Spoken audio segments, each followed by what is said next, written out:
a quiet North Korea.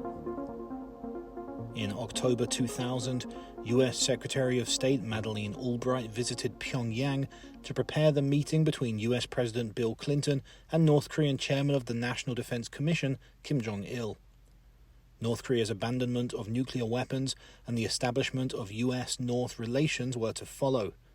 Before Albright's Pyongyang visit, North Korean Vice Marshal Myong-rok visited Washington and even scouted a location for its embassy. However, everything was reversed the next month. In the historic presidential election that led to a recount suit, Al Gore failed to extend the Democratic administration, and elected Republican President George W. Bush reversed the North Korean policy. North Korea took back its cards. Because of this experience, North Korea believes that talks with the U.S. should happen at the beginning of the administration if it wants to negotiate with Washington.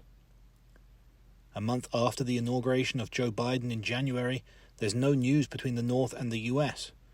Some predicted possible provocations in time for Kim Jong-il's birthday on February 16th, but there was no special event or a message to the U.S. As North Korea remains quiet, the U.S. hasn't made a move. In the 4.5-hour Senate confirmation hearing for Secretary of State Antony Blinken, the North Korean issue was not mentioned much. He briefly said that U.S. policy on North Korea would be reviewed with allies. State Department spokesperson Ned Price recently said that the lack of contact with North Korea was not because it's not urgent, but because the U.S. was in close consultation with allies and partners. However, if a contact is to be made with North Korea, the successor of Stephen Biegun, U.S. Special Representative for North Korea leading the talks, should be appointed. Sources in Washington say that there is a possibility of removing the post for various reasons.